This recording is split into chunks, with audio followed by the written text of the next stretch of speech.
ওম নমঃ শিবায়। আজকের মহাবাক্যের তারিখ 25শে ফেব্রুয়ারি 1968। আত্মিক বাচ্চারা, এখন তোমাদের দেহি অভিমানী হয়ে এক বাবাকে স্মরণ করতে হবে। কিছু তো পরিশ্রম চাই, তাই না? লৌকিক গুরুকে কত স্মরণ করে, মূর্তি রেখে দেয়। এখন কোথায় শিবের চিত্র আর কোথায় মানুষের চিত্র? রাত দিনের পার্থক্য থাকে। ওম নমঃ শিবায়। সুপ্রিম টিচার বসে বাচ্চাদের পড়ান। বাচ্চারা জানে যে পরমপিতা পরমাত্মা পিতাও তো আবার টিচারও। এমন পড়ান যে আর কেউ পড়াতে পারে না। তোমরা বলো শিব বাবা আমাদের পড়াচ্ছেন। বাবা কারো একার নয়, বাবা তো হলো সবারই। সবাইকে পড়াচ্ছেন। এক পড়া হলো স্থূল, অন্য হলো গুপ্ত। মন মনা ভব মধ্যাজি ভব। তার অর্থ বোঝান, আমাকে স্মরণ করো আর বর্ষাকেও স্মরণ করো। বাচ্চারা তো এখন বুঝতার হয়েছে। অসীম জগতের বাবা বলেন, তোমাদের বর্ষা তো রয়েছেই, এটা কখনো ভোলা উচিত নয়। বাবা আত্মাদের সাথেই কথা বলেন। এখন তোমরা হলে জীব আত্মারা। অসীম জগতের বাবাও হলেন নিরাকার। তোমরা জানো এই তন দ্বারা আমাদের পড়াচ্ছেন। এই পারলৌকিক টিচার পারলৌকিক বাচ্চাদের পড়ান। তোমরাও পারলৌকিক মূল বতনের অধিবাসী। বাবাও পরলোকে থাকেন। বাবা বলেন, আমি শান্তিধামের নিবাসী, তোমরাও সেখানকার নিবাসী। আমরা সবাই হলাম একই ধামের নিবাসী। তোমরা নিজেদের আত্মা মনে করো, আমিও হলাম পরম আত্মা। এখন তোমরা এখানে পার্ট প্লে করছো। পার্ট প্লে করতে করতে তোমরা পতিত হয়ে গেছো। এই সমস্ত হলো অসীম জগতের মণ্ডপ, যেখানে এই খেলা হয়। এও শুধুমাত্র তোমরাই জানো যে এ হলো অসীম জগতের খেলা। এতে দিন আর রাতও হয়, সূর্য আর চাঁদ কত বড় অসীম জগতের বাতি। এ হলোই অসীমের কথা। বাবা বলেন, আমি তোমাদের রচয়িতা আর রচনার আদি মধ্য অন্তের রহস্য শোনাতে এসেছি। এ হলো পাঠশালা। যে পড়ায় সে হলো অভোক্তা। এমন আর কেউ বলতে পারবে না যে আমি হলাম অভোক্তা। আমেদাবাদে এক সাধু বলতো, কিন্তু তার ঠকানো ধরা পড়ে গেছিল। এই সময় তো অনেক ঠকও বের হয়ে পড়েছে। বেশধারী অনেক রয়েছে, এর তো কোনো বেশই নেই। মানুষ মনে করে কৃষ্ণ গীতা শুনিয়েছে, তো আজকাল কত কৃষ্ণ হয়ে গেছে। এখন এত কৃষ্ণ তো হয় না।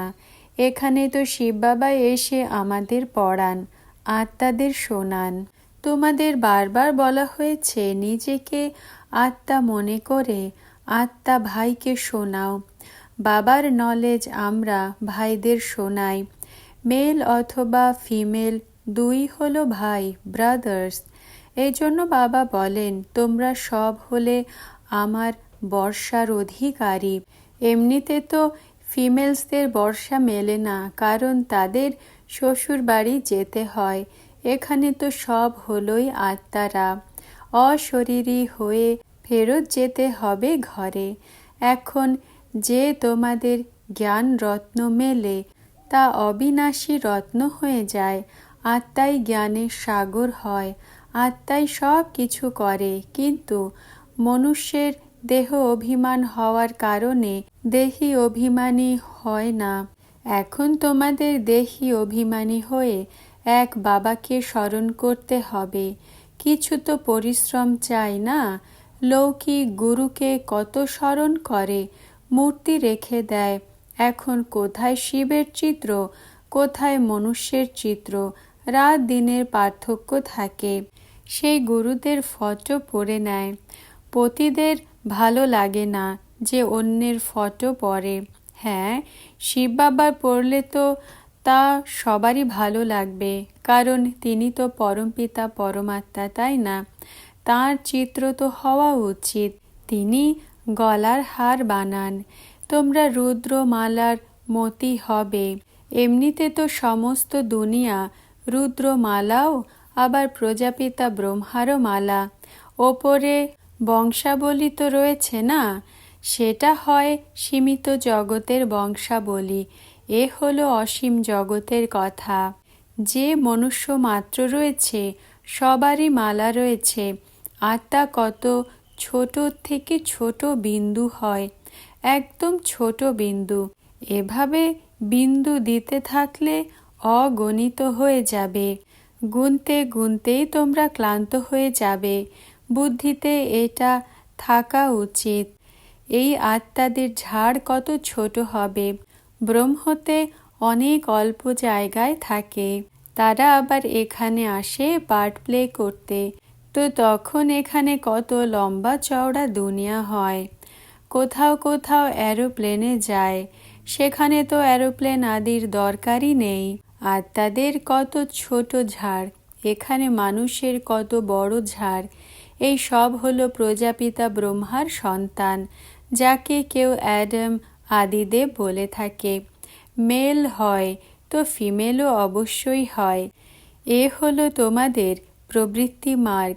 নিবৃত্তি মার্গের খেলা হয় না। এক হাতে কি হবে, দুজন চাই, তাই না? দুজন হলে তখন নিজেদের মধ্যে রেস করে, দ্বিতীয় জন সাথ না দিলে তখন ঢিলে হয়ে যায়। কিন্তু একের কারণে থেমে যাওয়া উচিত নয়। এ তো হলো প্রবৃত্তি মার্গ। প্রথমে পবিত্র প্রবৃত্তি মার্গ, এরপর হয় অপবিত্র।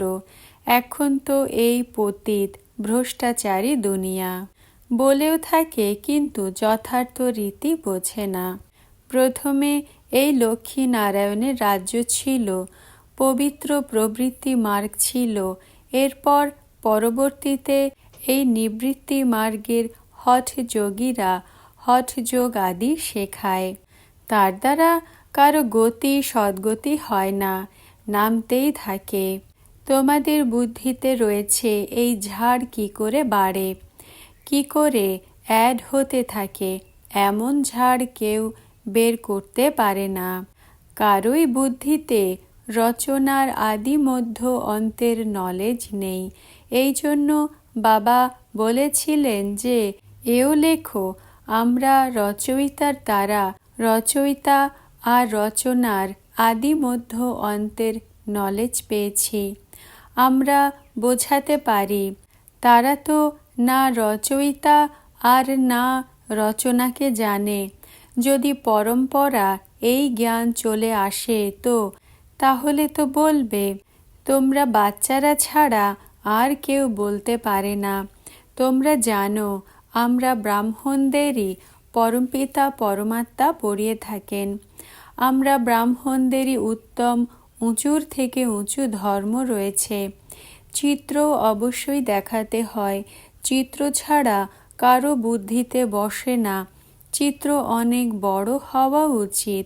বিরাট ধর্মের ঝাড় কি করে বাড়ে এও বোঝানো হয়। আগে তো বলতো আমরা আত্মা তথা পরমাত্মা, পরমাত্মা তথা আত্মা। এখন বাবা তারও অর্থ বুঝিয়েছেন। এই সময় আমরা সবাই হলাম ব্রাহ্মণ, এরপর আমরাই দেবতা হব নতুন দুনিয়াতে। এখন আমরা পুরুষোত্তম সঙ্গম যুগে রয়েছি, অর্থাৎ এ হলো পুরুষোত্তম হবার সঙ্গম যুগ। এই সব তোমরাই বোঝাতে পারো। রচয়িতা আর রচনার অর্থ, ওমের অর্থ আমরাই সে, তার অর্থ ওম মানে আমরা হলাম আত্মা ফার্স্ট, এরপর এ হলো শরীর। আত্মা অবিনাশী, শরীর বিনাশী। আমরা এই শরীর ধারণ করে পার্ট প্লে করি, একে বলা হয় আত্ম অভিমানী। আমরা আত্মারা এই অমুক নাম দিয়ে দিয়েছি। আমি আত্মা অমুক পার্ট প্লে করছি, আমি আত্মা এটা করি, আমি আত্মা পরমাত্মার বাচ্চা। কত ওয়ান্ডারফুল এই জ্ঞান বাবার মধ্যেই রয়েছে। এই জন্য বাবাকে আহ্বান করে। বাবা হলেন জ্ঞানের সাগর, তার তুলনায় আবার রয়েছে অজ্ঞানের সাগর। ভক্তি মার্গের গুরুরা ঘোর অন্ধকার হয়ে যায়। এরপর যখন বাবা আসে তখন ঘোর আলোক হয়ে যায়। আধা কল্প হলো জ্ঞান, আধা কল্প হলো অজ্ঞান। অজ্ঞান ভক্তি মার্গকে বলা হয়। এও কেউ বোঝে না, কারণ জ্ঞানের সম্পর্কে জানাই নেই। জ্ঞান বলাই হয় রচয়িতা দ্বারা রচনাকে জানা। তো নিশ্চয় রচয়িতার মধ্যেই জ্ঞান রয়েছে না? এই জন্য তাকে ক্রিয়েটর বলা হয়। মনুষ্য মনে করে ক্রিয়েটর রচনা রচিত করেছেন। বাবা বোঝান, এ তো হলো অনাদি পূর্ব নির্মিত খেলা। আমাকে আহ্বানই করে, হে পতিত পাবন। তো সবাই পতিত হলো, তাই না? এই সৃষ্টিই হলো পতিত। আমাকে আহ্বানও করে পতিত সৃষ্টিতে এসে পাবন বানাও। তো রচয়িতা কি করে বলবে? রচয়িতা তখন বলা হবে যখন প্রলয় হয়ে যাবে, এরপর রচনা করবে। বাবা তো পতিত দুনিয়াকে পাবন বানান। এই যে সমস্ত বিশ্বের ঝাড় রয়েছে, তার আদি মধ্য অন্তকে তোমরা মিষ্টি মিষ্টি বাচ্চারাই জানো। যেমন মালিরা প্রত্যেক বীজ আর ঝাড়কে জানে, তাই না? বীজকে দেখলে সমস্ত ঝাড় বুদ্ধিতে এসে যায়। এ হলো হিউম্যানিটির বীজ। একে কেউ জানে না। গায়নও করে পরমপিতা পরমাত্মা মনুষ্য সৃষ্টির বীজ রূপ। তিনি নিরাকার, সত্য চিত্ত আনন্দ স্বরূপ, সুখ শান্তি পবিত্রতার সাগর। তোমরা জানো সমস্ত জ্ঞান পরমপিতা পরমাত্মা এই শরীর দ্বারাই রচনা করছেন। আত্মাই শরীর দ্বারা পার্ট প্লে করে। বাবাকে করণ করাবনহার পতিত পাবনও বলা হয়। তো নিশ্চয়ই এখানে আসবেন, তাই না? পতিতদের পাবন কোনো প্রেরণার দ্বারা থোড়াই বানাবেন। নিশ্চয়ই এখানে আসতে হয়। তিনি সবাইকে পিওর বানিয়ে নিয়ে যান। এই বাবাই তোমরা বাচ্চাদের পাঠ পড়াচ্ছেন। এ হলো পুরুষোত্তম সঙ্গম যুগ। পুরুষোত্তম সঙ্গম যুগ কাকে বলা হয়, এর ওপরেও তোমরা ভাষণ করতে পারো। ভ্রষ্ট কনিষ্ঠ তম প্রধান থেকে শ্রেষ্ঠ শতপ্রধান হয়। তোমাদের কাছে তো টপিক অনেকই রয়েছে। এই কলিযুগী তমপ্রধান দুনিয়া শতপ্রধান পাবন কি করে হয়, এও হলো বোঝানোর মতো। কিন্তু বাঁদর বুদ্ধি কিছুই বোঝে না। পরবর্তীতে অনেকে এসে শুনতে থাকবে, ছেড়েও দেবে, আবারও আসবে। গতি সদ্গতির হাট তো একটাই, তাই না? তোমরা বলতে পারো সর্বের সদ্গতি দাতা একই পরমপিতা পরমাত্মা শিব। তাকে শ্রী শ্রী বলা হয়। শ্রেষ্ঠ থেকে শ্রেষ্ঠ পরমপিতা পরমাত্মা, তিনি বেস্ট শ্রেষ্ঠ বানান। শ্রেষ্ঠ হলো সদ্গতি, ভ্রষ্ট হলো কলিযুগ। বলা হয় ভ্রষ্টাচারী, কিন্তু নিজেকে মনে করে না। প্রতি দুনিয়াতে একজনও শ্রেষ্ঠ নেই। শ্রী শ্রী যখন আসেন তখনই শ্রী শ্রী বানাবেন। শ্রী শ্রীর টাইটেল যে দেবতাদের সত্যযুগে ছিল, তা অন্তে এসে এই কলিযুগে গভর্নমেন্ট নিয়ে নিয়েছে। এখানে তো মুসলমান আদি সবাইকেই শ্রী শ্রী বলে। শ্রী অক্ষর হলই পবিত্রতার। অন্য ধর্মের সম্প্রদায়রা নিজেকে শ্রী শ্রী বলে না। শ্রী পোপ বলবে কি? এখানে তো সবাইকে শ্রী শ্রী বলতে থাকে, অর্থ কিছুই জানে না। হংস মুক্ত নেয় আর বক নোংরা খায়, পার্থক্য তো রয়েছে না? এই দেবতারা হলো ফুল, এখানে তো হলো সবই কাঁটা। সেখানে হলো গার্ডেন অফ আল্লাহ। বাবা তোমাদের ফুল বানাচ্ছেন। এরপরেও ফুলের মধ্যে ভ্যারাইটি রয়েছে। সব থেকে ভালো ফুল হয় কিং অফ ফ্লাওয়ার্স। এই লক্ষ্মী নারায়ণকে নতুন দুনিয়ার কুইন ফ্লাওয়ার্স বলা হবে। তো তোমরা বাচ্চাদের আন্তরিক খুশি হওয়া উচিত, এতে বাইরে থেকে কিছু করতে হয় না। এইসব বাতি আদি জ্বালানোরও অর্থ চাই না। শিব জয়ন্তীতে জ্বালানো উচিত নাকি দিওয়ালিতে? দিওয়ালিতে লক্ষ্মীকে আহ্বান করে, তার থেকে পয়সা চায়। যখন ভান্ডারা ভরেন তো শিব ভোলানাথ ভান্ডারী, লক্ষ্মী কি ভান্ডারা ভরবে? তোমরা জানো শিব বাবা দ্বারা আমাদের অনেক খাজানা ভরে যায়। এ হলো জ্ঞান রত্ন, তাই না? সেখানে তো তোমাদের কাছে অনেক ধন থাকে। নতুন দুনিয়াতে তোমরা মালামাল হয়ে যাবে। বুদ্ধি দ্বারা বুঝতে হয়, সত্যযুগে অনেক অনেক হীরে জহরত ছিল, এরপর আবারও হবে।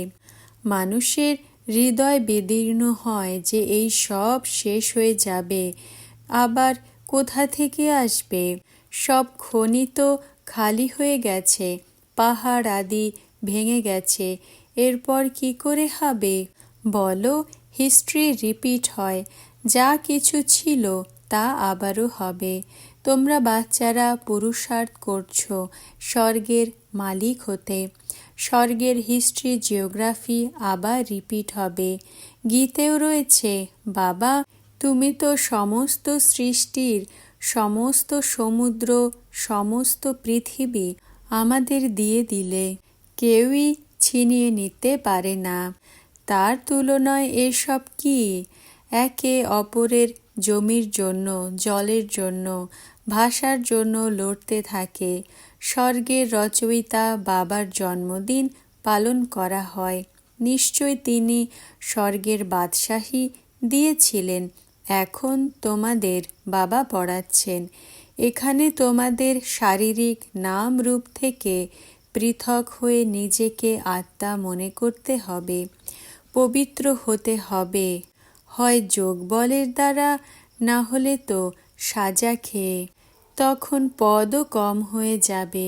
স্টুডেন্টদের বুদ্ধিতে থাকে না যে আমি এত মার্কসে পাশ করেছি, টিচার এতটা পড়িয়েছে, তখন টিচারকেও উপহার দিয়ে দেয়। এ তো বাবা তোমাদের বিশ্বের মালিক বানান, তো তোমরা আবার ভক্তিমার্গে তাকে কত স্মরণ করতে থাকো।